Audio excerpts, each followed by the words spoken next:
Hi there, you chicken nuggets. It's me, Carl. Welcome to Grow TV. Welcome to Grow TV. Hosted by Carl.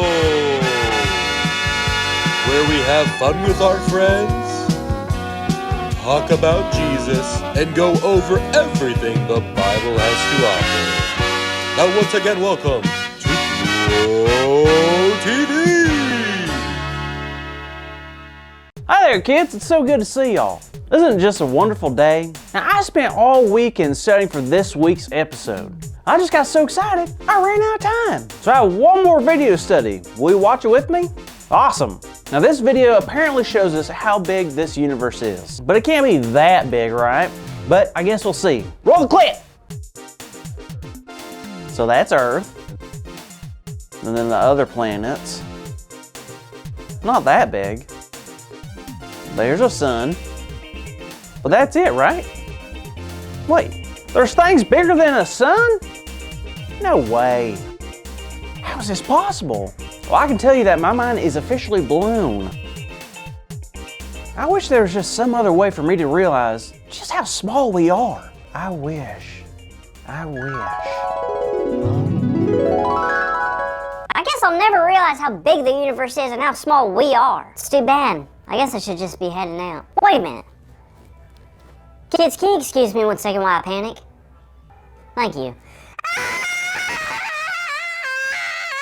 What happened? Why am I so small? Why is everything so big? Why do I sound like a chipmunk? Oh no, this is awful. What's going to happen to me? Am I going to get smushed? Crushed? Polarized? This is so bad. Carl? Jada! Thank goodness you're here! I need your help!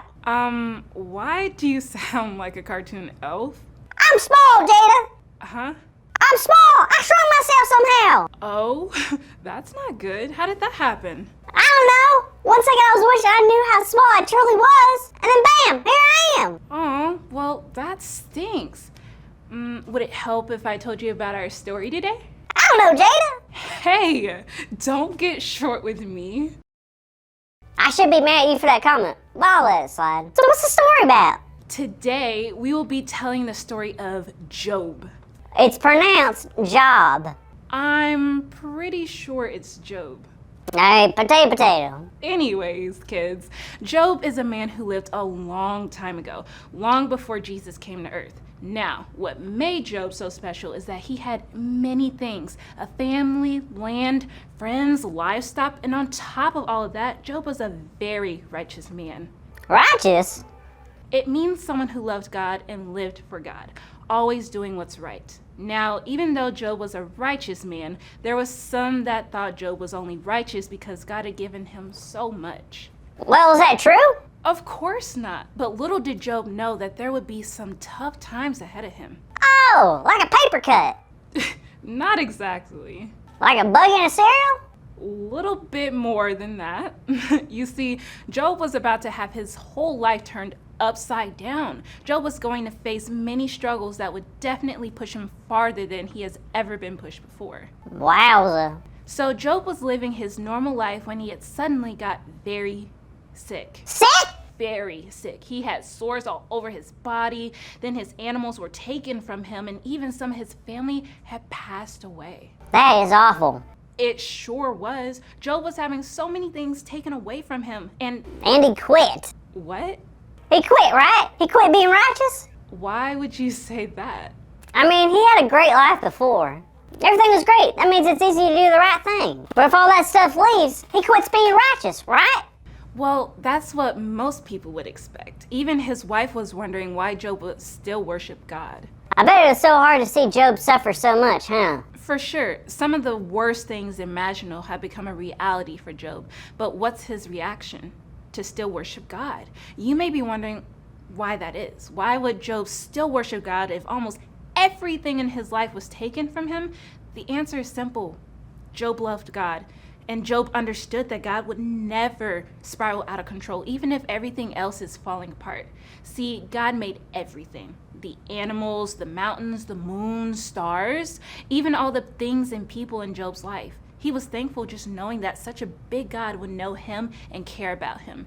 Everything he had was thanks to God. So even if he lost everything valuable, he would still have God, which was worth more than anything or anyone.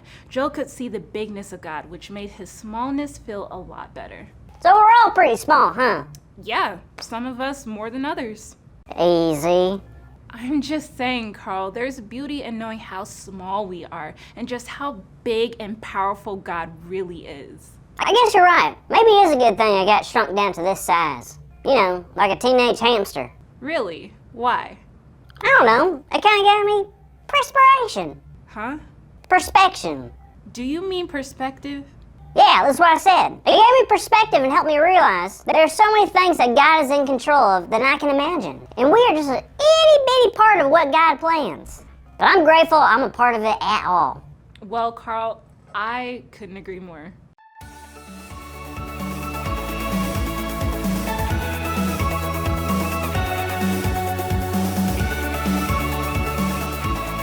Hey kids, today's big idea is a big one. You ready to hear it? Our big idea is we are small, but God is big. Let's say it out loud on the count of 3. You ready? 1, 2, 3. We are small, but God is big. Great job, everybody. Now, I don't know about you, but I can't wait to hear what happens with Job. So make sure to tune in next week to Grow TV. That's right. See you next week, kids. Also, how are we going to fix this whole thing? I'm small. I don't know how to fix this. Do I say bang a baka booga? And I grow up? Do I get big again? I don't know. I guess I'm just small forever. But that's cool, because then I can like ride in people's pockets. Never have to rely on public transportation again. Rely on friendship transportation. Pockets. Thank you for watching, and tune in next week for a new episode of Grow TV.